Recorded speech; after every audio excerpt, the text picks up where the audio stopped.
The most important thing and the most shocking thing is that Nigerian people seems to be very scared. If you want change, if you want to move from point A to point B, you must leave your comfort zone. It is because President Muhammad Buhari and the National Assembly feel they have conquered the Nigerian people. That is why the president and the parliament is now dishing out all sorts of political and economic abracadabra, because they know the people cannot do anything. You want good governance? You don't want to march on the street. You don't want to stand and speak for what you believe will be right for you, your generation, your children, and everybody. How did the parliament, in less than 1 hour, shock the whole world and approve $22.7 billion in foreign loan, and on the same day approve $5.5 billion in foreign loan for President Muhammad Buhari? And let me say this very clear. This proposal for $22.7 billion was brought under Bukola Saraki and Dogora leadership of the parliament. They asked government for details of this borrowing plan, including the project, how viable are they. The president couldn't meet up with the demands of the parliament. It was rejected. And now they have brought in Ahmed Lawan. Just like we always say, that they brought them in to act as political hallelujah boys. If not, tell me the reason why Nigerians were waiting to see the Senate discuss robustly the issue of borrowing $5.5 billion. Only for Nigerians to wake up and now see that they have smuggled in $22.7 billion, so that Nigerian people will not know. Before you know it, they say they have approved it. In less than 1 hour, both the Senate and the reps. And this recklessness is so painful in the sense that this is a government that is going about borrowing money, junketing from one street in China to IMF boardroom, asking for loans. Now, when you borrow $22.7 billion, it is shocking that inside that borrowing plan, $500 million will go to renovation of NTA. What kind of rascality is that? You say you don't have money. You say the republic is broke. We're facing a health and economic problem, and then you go and borrow money that you don't even have the resources to repay back, and then you waste it on repairing NTA that is not commercially viable because they earn only government views. And not only that, you're going to spend part of those money on so-called digitalization of data of EFCC and the National Identity Management Commission with over 70 billion. Is this what Nigeria needs at this particular moment? And then the painful part of it, to show you that the parliament have been highly compromised politically. The parliament is getting 27 billion naira to renovate the National Assembly. Ask me, you reduce the budget of health in this period of health emergency. You can see how the government is thinking. You need to understand how Buhari and the Senate and Rep people are thinking. You reduce the budget of the health ministry, which is very important at this particular moment that we have health emergency. And when you reduce the budget of health, what did you do? You allowed the Senate to go and take 27 billion naira to go and renovate the chambers of the National Assembly. Of what use is that? Has the place decayed? The place is still very strong, and they have a yearly maintenance fee that they have been spending in the last 10-15 years. So you can see that the president does not understand the reality on the ground. He is still on an economic reckless spending. Because if the president is not reckless in terms of spending, there will be no justification to be begging for loans on the street of China and boardroom of IMF, only for you to get the loan in this time of hardship, and you take 200 billion to repay NTA, and then you take over 70 billion to match the data of EFCC and the National Identity Management Commission. Then you take 27 billion and give Ahmed Lawan and Femi Gbajabiamila for them to repay the National Assembly. So you can say that it was because the president allowed the parliament to get away with a frivolous 27 billion renovation of National Assembly that the parliament in less than 1 hour approved a reckless borrowing plan. Not to talk about the fact that we are in court over this borrowing plan. Tomorrow the court is supposed to start hearing on this matter. They rushed yesterday to say they have approved it. And then in that approval, there is lopsidedness in the loan itself. You have a loan that is over 11-12 trillion, and most parts of the country, especially the southeast and part of northeast, was not captured. And these are the things that breed the disunity and the lack of national cohesion. When you make divisive action, this loan is going to be paid by generation yet unborn, and you exclude other parts of the country arrogantly, and then go ahead because you have a group of parliamentarians who see themselves as political errand boys whose job it is to serve dinner on the table of the executive. And I want to tell you this. Nigerians have already accepted that the President Muhammad Buhari does not have the capacity to run the country. That one is not in that. But now, what about the Senate and the Rep? When did Ahmed Lawan and when the lawmakers allow Ahmed Lawan and Femi Gbajabiamila to reduce the once vibrant National Assembly? Is this not the National Assembly of the likes of Okadibo, Kenan Namani, the likes of Galina Abba, the likes of Aminu Tambo and Ihedioha, the likes of Bankole? How did they reduce the House of Rep to become a house of hallelujah, whereby anything the president have, concord in his dreams, they approve it? This parliament has approved for Mr. President to borrow 850 billion naira from the domestic market. It's not even up to 2-3 weeks. This same parliament has approved for Mr. President to take $3.5 billion. This is over $1 trillion from IMF. It's not even up to a month. This same parliament has also approved other borrowing plans that is almost close to $5 billion. Now, a day before yesterday, they now rushed and approved $5.5 billion in less than 1 hour, approved $22.7 billion in less than 1 hour. And 80% of this project that is tied to this borrowing plan that is over 15 trillion, none of them will be able to repay the loan. They are not economic viable. So when you borrow $22.7 billion, $5.5 billion for consumption, and then invest in projects that some of the rail lines, some of them are not economic viable. Now, instead of taking rail lines, if it's rail line that goes to Kano, part of Lagos, part of Port Harcourt, or Onitsha, it's better. Then you go and build rail lines that at this particular moment of economic hardship will not be able to repay the loan. And some of these loans, they have not been able to tell Nigerians the details of the commission rate. The moratorium they're talking about is 5-7 years, which is very close.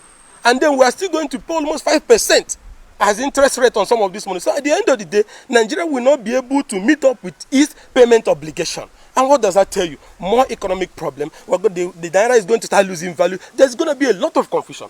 And these things are not creating jobs. And that is why you said that the president cannot do this job. But there is checks and balances, which is the parliament.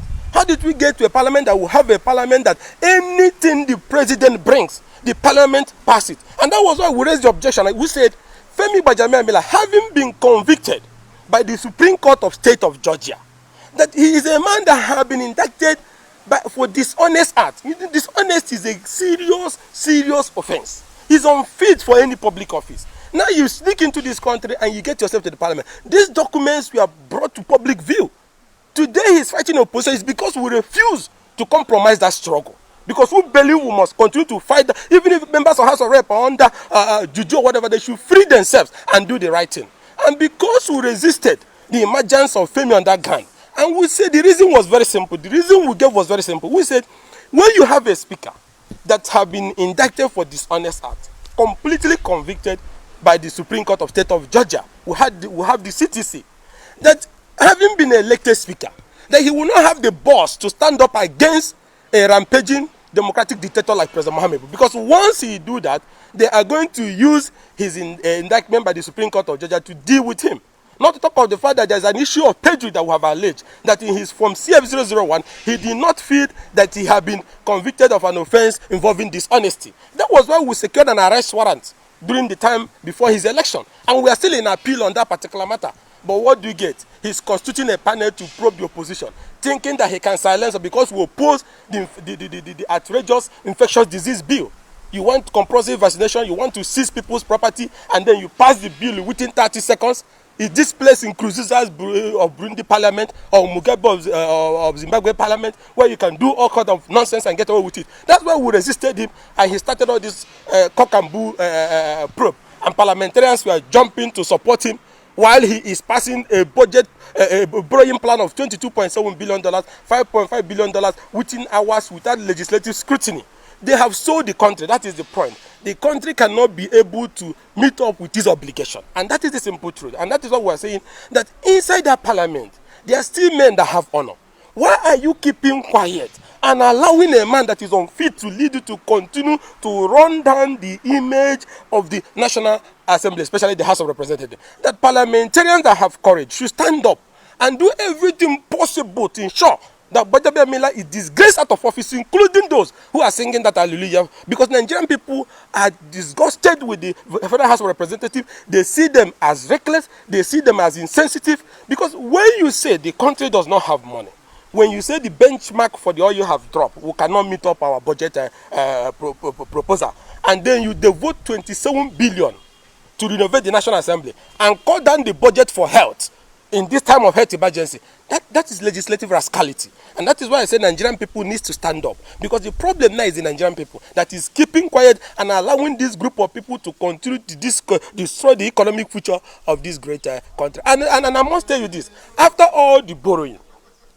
all these borrowings I have listed, the $3.5 billion from IMF, the $5.5 billion they approved the day before yesterday, the $22.7 billion, the 850 billion naira from the domestic market, the earlier $3.5 billion.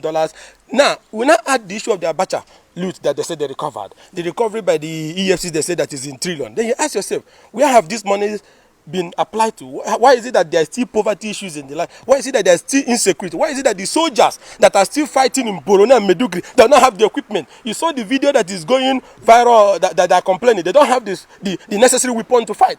Boko Haram members are ambushing them. So in that case, we are sending our fine officers to just go and be killed for nothing. So you ask yourself, where is the money meant for provision of security equipment going into? How come the soldiers do not have sophisticated equipment to quell the activities of not just the Boko Haram, but the bandit that is ravaging every part of the country? Today, look at a man that is president. His home state, Katsina, have been taken over by bandits. How do you trust such a man with leadership? Because under Section 14 of the Constitution, the primary responsibility of governance is protection of lives and property. The question is, has Mr. President been able to protect lives and property? The Fulani herdsmen issue is still going recurring left, right, and center. People are being murdered and killed in their sleep. Look at what is happening in southern Kaduna. Men and women are raped and killed every day. What has the president done? And then we keep saying that the body language makes it look like we are encouraging these bandits, these outlaws of the underworld, to continue to men, rape, and destroy our people. How can a man be so wicked that you cannot fulfill the basic responsibility of governance, which is to protect lives and property, and for which people are paying tax and maintaining you? Because you are not doing anything for the people. It is the people that are elected, it is the people that are paying you tax, and you are living very well, making new dresses every day, but just give them protection of lives and property. You cannot. And human beings will be defending that because we want to reduce everything on the altar of party politics, religion, and ethnicity. That is why the level they have reduced Nigeria to. They have first of all made the people so poor that the people can go first. Once you speak, they find one charge or the other to just rope you and silence you. So that is why I'm saying that for us to make progress from now, is for the people to rise up and start demanding for answers against their parliamentarians, from their parliamentarians, and against the government they elected in place. To stand up for you to have change, you must move from a particular spot. You can't just get it. So that is the problem. And then, like I said before, if nothing is done urgently, not only that the country will completely crash, because economically, because Nigeria is already dancing to that part of political and economic hiatus. Then when it crash, there's going to be social unrest. There's going to be violence everywhere. Because one, there is hunger, there's distrust, the citizens don't trust the government again, there is insecurity left, right, and center, and the audacity of the bandit, whether you call them Fulani herdsmen, whether you call them killers from Libya, the point that there's a group of blood suckers, people who are so heartless, who goes from one house to the other, raping, killing, murdering every night, and the president have not done anything, including from Katsina, where he comes from, where over 5, 7, 8 local government have been fully taken over by the bandits. How did Nigeria get to a point where bandits move in group of 100, 200 without anything happening to them? So on the issue of security, upon which he campaigned, he failed woefully. Rather, he worsened the security situation of the country that we cannot sleep with two eyes closed. On the issue of corruption, you saw how he bastardized the fight against corruption. He was so selective that even people under him could not even see what they were doing. Because possibly, maybe he is incompetent to know that people under him are very, very highly corrupt. Now, you see the issue of economy. The economy is in complete tatters. That is why the president is on the street of China, begging for every available foreign loan. He's inside the boardroom of IMF, begging for every available loan. But the question is, when he gets this loan, what is he going to use this loan to do? 27 billion to Femi Gbajabiamila and Amelawan to renovate National Assembly, and President Muhammad Buhari say he's a man of honor? That's around nonsense when you say that. Because you give 27 billion in a time of serious economic emergency. When there is poverty, when there is drop in oil price, when there is health challenges, you give 27 billion to renovate a building that is standing strong, and then you slash the budget of health. You can see the priority. You slash budget of health and education that is very important to the future of this great country. But you give some group of people, because they are approving everything you want, like people who are in hallelujah, singing hallelujah. Now, at the end of the day, you give them 27 billion to go and use to renovate a place that is not needed. There's nothing urgent about it. The place is very good. Then you go and give $500 million from this hard-earned money to Lai Mohammed to be able to renovate NTA. I think, as long as I'm concerned, the government has collapsed. The country is dancing the last dance, and if something is not done urgently, Nigeria is going to be in pieces.